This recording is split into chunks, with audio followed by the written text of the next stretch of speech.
మీరు ప్రాపంచికంగా ఏమన్నా టైసో గీసో మీకున్నప్పుడు వీటిని జస్ట్ అర్థం చేసుకొని ఆ ప్రాపంచిక విషయాల్లో పడి వాటిని క్లియర్ చేసుకున్న తర్వాత మళ్ళీ ఈ అవగాహనని లైఫ్లో ఉపయోగించుకున్నారు. ఎప్పుడు సెటిల్ అయింది మీరు అనుకుంటే సెటిల్ చేయొచ్చు. ఎందుకంటే ఇప్పుడు మీ జీవితకాలం 60 ఏళ్ళు 70 ఏళ్ళు 80 ఏళ్ళు అనుకుంటే ఒకలాగా థాట్ ఉంది. అది మీ లైఫ్ టైం 1000 సంవత్సరాలు అయితే అలాగే ఫ్రీగా అంటే మీరు ఎక్కువసేపు ఏం కంటిన్యూ చేయరు. ఇది 60 ఏళ్ళ వరకు ప్రాపంచిక విషయాలు ఉండాలి, 60 ఏళ్ళకి రిటైర్ అవ్వాలని గవర్నమెంట్ చెప్పింది. కానీ మీరు మీకేం చెప్పుకుంటున్నారు? అది మీ చేతిలో ఉంది. నేను ఎప్పుడు 2009 రిటైర్ అయినా. అవి ఎప్పటికీ ఉంటాయిలే అని అనుకుంటే ఉంటాయి. నేను చెప్పేది వాటిలో ఉన్న కాంప్లెక్సిటీని, ఆ సంఘర్షణని తీసేయచ్చు మీ యొక్క వివేకంతో. బుర్ర ఉన్నవాడు వేరే వాడి కింద పనిచేయడు. లిబరేషన్ యొక్క first step liberation from the world. వరల్డ్గా ఏవేవి ఉన్నాయో అవన్నీ కట్ చేసుకుంటూ రావాలి. ఇది చాలా ఇంటెలిజెంట్ యాక్టివిటీ అనమాట. అందరూ చేయలేరు ఇది.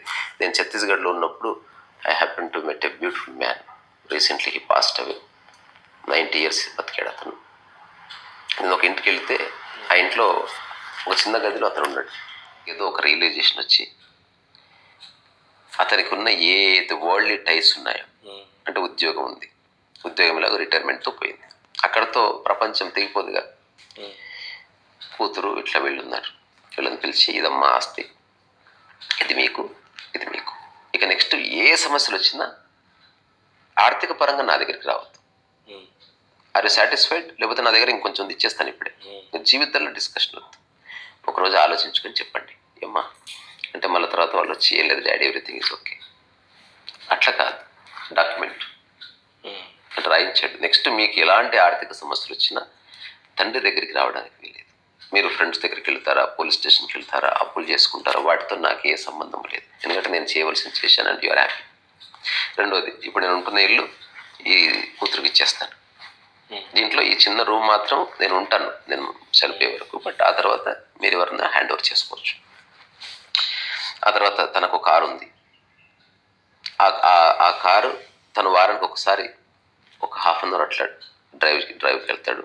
సో నాకు ఎవరన్నా డ్రైవ్ చేసే వాళ్ళు కావాల్సితే ఒక డ్రైవర్ని చూడండి, వాళ్ళకి నేను నా అకౌంట్ నుంచి డబ్బులు ఇస్తాను, మీరు ఇవ్వాల్సిన అవసరం లేదు. ఇట్లా ప్రతిదాన్ని.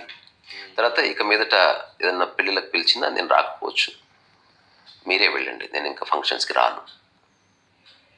తర్వాత ఎవరన్నా నన్ను కలవాలని మన బంధువులు వస్తే ఓన్లీ మంత్లో ఒక్కరోజు మాత్రమే కలుస్తాను. ఆయన సాదాసీదా మనిషి, ఆయన సీఈఓ కాదు, but he took a proper decision. అంటే లైఫ్ అంతా వాటిలో పడకుండా ఒకరోజు దానికి చెక్మేట్ పెట్టాడు. పెట్టి ఇప్పుడు దాదాపు 15 years he lived all alone. He ate good food and enjoyed his music అండ్ చిన్న పేపర్లు తీసుకొని కలర్ స్కాన్. అసలు ఆ రూమ్ నుంచి బయటకు వెళ్ళాడు. అసలు ఇప్పుడు ఇంత బిజీగా ఉన్న పర్సన్ అలా ఎలా బతకగలిగాడు అంటే అతనికి విషయం అర్థమైంది. అంటే నువ్వు 50 ఏళ్ళు చేసినా 1,00,000 సంవత్సరాలు చేసినా ఇవి గింతే. నేను తిట్టేవాడు ఎవడోడు ఉంటాడు. అందుకని నీ మీదకి ఏ మచ్చ రాకుండా సామరస్యంగా అన్ని సెటిల్ చేసి అట్లా ఆర్థిక పరంగా, సామాజికంగా, కుటుంబ పరంగా, బంధువుల పరంగా, ఉద్యోగ పరంగా ఎవ్రీథింగ్ చేసి ఇప్పుడు కంప్లీట్లీ తన ఫోకస్ అంతా తన మీదే. తర్వాత తన పనులు తను పూర్తిగా తన బట్టలు తానే ఉతుకుంటాడు మరణించే వరకు.